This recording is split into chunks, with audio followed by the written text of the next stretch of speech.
Hello student. तो एक प्रश्न ऐसा भी कि इस पहले सेगमेंट में आप सबका वेलकम है। एक प्रश्न ऐसा भी जो लोग जानते हैं उनके लिए ठीक है, अगर नहीं जानते हैं तो मैं आपको बता देता हूँ। मैंने हफ्ते 2 हफ्ते पहले अपने यूट्यूब के कम्युनिटी पोस्ट में ये पोस्ट करा था कि हम इस चैनल पे एक नया सेगमेंट ऐड कर रहे हैं जिसके अंतर्गत हम साइंस, टेक, ज्योग्राफी, हिस्ट्री या फिर सारे फील्ड जिसके अंदर हमारे साइंस लगे या फिर ऐसी चीज़ें जो हमको जाननी या सीखनी ज़रूरी हैं उनके बारे में पढ़ेंगे, टॉपिक के रूप में उठाएंगे। ठीक है, और 5 या 10 मिनट का वीडियो होगा, बहुत लंबा वीडियो नहीं होगा। ठीक, उससे आपको सीखने में भी आसानी होगी।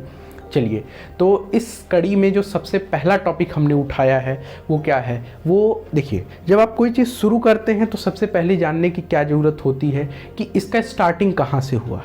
जैसे जब आप बायो पढ़ते हैं तो बायो में सबसे पहले आप क्या पढ़ते हैं, आप सेल पढ़ते हैं। क्यों? क्योंकि वहाँ से बॉडी की फॉर्मेशन होती है, स्ट्रक्चरल और फंक्शनल यूनिट होता है। इसी तरह हम जब इसके बारे में शुरू कर रहे हैं तो सबसे पहली चीज़ जो हमको जाननी जरूरी है वो क्या हो सकती है कि हम अपने विकास के बारे में जानें, इस संसार के बारे में जाने। कौन से रूप में? आध्यात्मिक रूप नहीं, मैं अभी साइंटिफिक रूप की बात कर रहा हूँ जो हम अभी जानते हैं, जिनका प्रूफ हमारे पास अवेलेबल है। ठीक, तो उस हिसाब से जो हम सबसे पहली चीज़ डील करेंगे वो क्या है, वो है कि ये यूनिवर्स कैसे बना, ये प्लैनेट्स, ये कॉमेट्स, एस्टेरॉयड्स, गैलेक्सीज, जो भी चीज़ें हैं वो कैसे बनी, उनके बारे में सबसे पहले देखेंगे। तो इनके विकास का, इनके जन्म का जो सबसे प्रामाणिक रूप है, जो थियरी सबसे एक्सेप्टेड है, किसके द्वारा? एस्ट्रोफिजिसिस्ट के द्वारा, उसका नाम है big bang theory. Big bang theory क्या है, कैसे है, हम उसके बारे में जानने से पहले जान लेते हैं क्या सिंगल सी स्टेटमेंट कि हमारे इस संसार का विकास कैसे हुआ। अगर आपके घर में छोटे भाई बहन हैं जो चूंकि छोटे बच्चों की ये टेंडेंसी होती है, बड़े क्यूरियस होते हैं क्वेश्चन करने के लिए, तो उनका कहीं ना कहीं एक क्वेश्चन जरूर होता है कि संसार का विकास कैसे हुआ, ये संसार कैसे बना।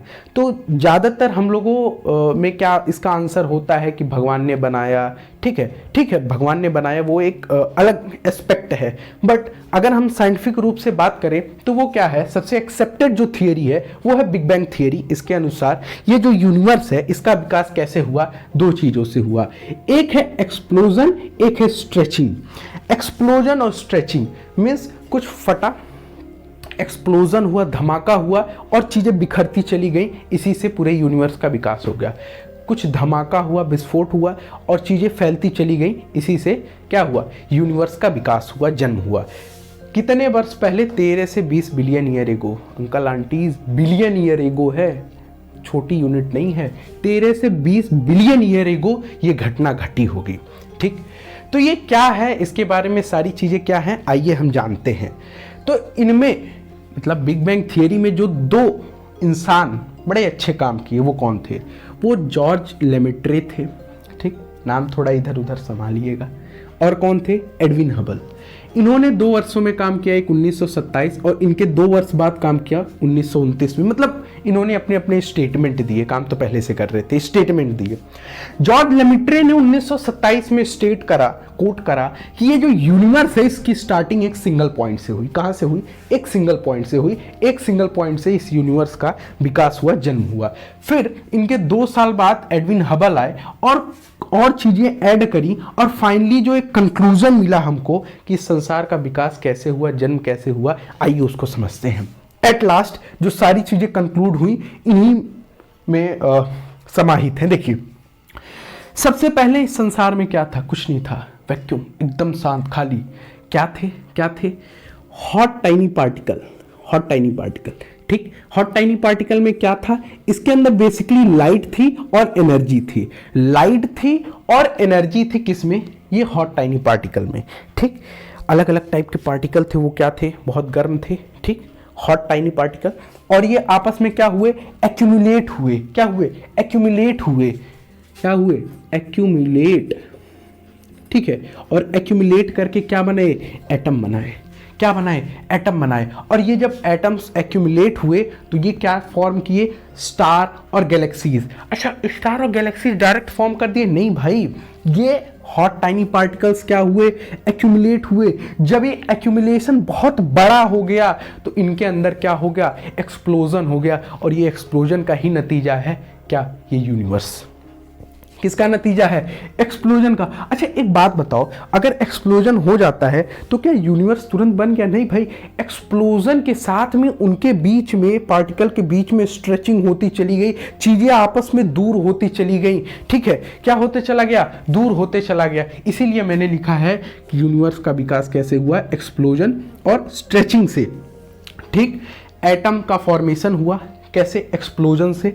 और फिर ये जब एक्सप्लोजन और बड़ा हुआ तो अलग अलग टाइप के स्टार्स बने और गैलेक्सीज बने, और at the end stretching continue रही।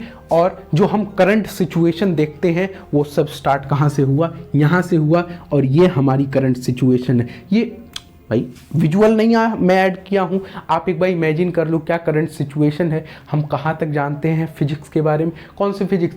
एस्ट्रोफिजिक्स, स्पेस साइंस, दूसरी यूनिवर्स के बारे में, मल्टीवर्स के बारे में क्या जानते हैं? वो करंट सिचुएशन यहाँ से हुआ, यहाँ तक पहुँचे हैं। शुरुआत कहाँ से हुआ था? यहाँ से हुआ था और यहाँ से हुआ था। ठीक है। अच्छा एक बात बताइए, एट द टाइम कोई चीज़ बन रही है तो कुछ चीज़ बिगड़ भी रही होगी, कुछ बन रहा है तो कुछ बिगड़ भी रहा है, कुछ फॉर्म हो रहा है तो कुछ टूट भी रहा है ना? तो इसी तरीके से जैसे हम बोलते हैं कोई नए बच्चे जन्म ले रहे हैं तो कुछ बूढ़े मर रहे हैं, होता है ना? एक साथ साइमल्टेनियसली कई काम होते हैं। तो इसी तरीके से यूनिवर्स में जब नई नई चीज़ें बन रही थी तो कुछ चीज़ें मर भी रही थी, और जिसका नतीजा क्या हुआ? स्टेरॉइड्स बने, कॉमेट्स बने, प्लैनेट्स बने, ब्लैक होल्स बने। अच्छा मैं लिविंग और डेड की बात कर रहा हूँ, इसका मतलब क्या? लिविंग मतलब कि वो पार्टिकल अभी भी बहुत ज़्यादा उसके अंदर लाइट और एनर्जी कंटेन हो, बहुत ज़्यादा लाइट एनर्जी कंटेन हो, और वो सस्टेनेबल लाइफ के लिए नहीं हो। ठीक, वो हम लिविंग एक तरह से मान सकते हैं। ठीक है, ठीक। अब क्या हुआ? चीज़ें मान लीजिए, हम यहाँ पे मान लेते हैं ये था एक टाइनी पॉइंट, यहाँ से स्टार्ट हुआ, एक्यूमुलेशन बढ़ते चला गया, और फिर एट लास्ट क्या हुआ? एक्सप्लोजन हुआ तो चीज़ें दूर जाने लगी। क्या हुआ? चीज़ें दूर जाने लगी। अब जब चीज़ें दूर जाने लगी, इस लाइट और एनर्जी से जब चीज़ें दूर जाने लगी तो क्या हुआ? चीज़ें ठंडी होने लगी, और इन्हीं ठंडे होने के साथ में अलग अलग टाइप के लाइफ का स्टार्टिंग कहाँ पे हुआ? अर्थ पे। भाई अभी तो हम अर्थ के बारे में जान रहे हैं, और गैलेक्सीज में क्या हुआ, कैसे हुआ, इसके बारे में नहीं जान। अगर आप इमेजिन करो, हमारा एक मिल्की वे गैलेक्सी है जिसमें हम रहते हैं, उस मिल्की वे गैलेक्सी में अभी इस टाइम सबसे हॉट टाइनी पार्टिकल क्या हो सकता है? टाइनी नहीं, हमारे हिसाब से वो बड़ा है, लेकिन जब आप इस यूनिवर्स को क्या मानोगे? एक प्लेस मानोगे ऑब्जर्व करने के लिए, तो यूनिवर्स के लेवल पे तो सन बहुत छोटा है। उस लेवल पे आप सोच के देखो, हमारे इस मिल्की वे गैलेक्सी में सबसे टाइनी हॉट पार्टिकल क्या है जिसके अंदर लाइट और एनर्जी भरा है? सन है। सन में एक्सप्लोजन हो तो फिर कुछ टूटेंगे, कुछ बनेंगे, कुछ टूटेंगे। तो इसी तरीके से यूनिवर्स का हमारे विकास हुआ। इन दो साइंटिस्ट महाशय का इसमें बहुत बड़ा रोल रहा, जिन्होंने ये थियरी दी कि कैसे चीज़ें हुई। ठीक, एक फैक्ट है जो आपको जाननी चाहिए कि जो यूनिवर्स है वो एक्सपैंड कर रहा है डे इन डे आउट, और इसका मतलब ये है कि जो और गैलेक्सीज हैं वो हमसे और दूर जाती जा रही हैं। एक बार सोच के देखो, हम जब स्पेस के लेवल पे बात करते हैं तो जो डिस्टेंस होती है वो लाइट ईयर में होती है। लाइट ईयर का मतलब क्या होता है? लाइट ईयर का मतलब होता है कि लाइट की स्पीड से एक ईयर में जो डिस्टेंस आप ट्रेवल करोगे वो लाइट ईयर होता है। भाई साहब बात समझ आई? अब सोच के देखो, हम उस रफ्तार से भी चलने के काबिल नहीं हुए हैं, स्टिल चीजें इतनी दूर हैं और अभी भी एक्सपेंशन जारी है और चीज़ें हमसे दूर जा रही हैं, स्ट्रेचिंग होते जा रही है। तो सोच के एक बार देखना, ये प्रश्न है, आप कमेंट में ज़रूर बता सकते हैं कि टाइम ट्रेवल पॉसिबल हो पाएगा क्यों कि नहीं हो पाएगा। क्यों पॉसिबिलिटी की बात मैं क्यों कर रहा हूँ? क्योंकि चीज़ें हमसे दूर जा रही हैं, हमारे पास इक्विपमेंट अभी नहीं है कि अभी की चीज़ों को हम कवर कर पाए। अभी के डिस्टेंस को कवर करने के लिए कोई इक्विपमेंट नहीं है, तो कंटिन्यू चीज़ें और दूर जा रही हैं। क्या टाइम ट्रेवल या फिर जो भी स्पेस ट्रेवलिंग की बातें होती हैं, क्या ये पॉसिबल होती हैं या नहीं होती हैं, इसके बारे में आप हमें ज़रूर बताएं। और ये वीडियो कैसा लगा इसके बारे में भी ज़रूर बताएं। ये थैंक यू, मिलते हैं नेक्स्ट वीडियो में।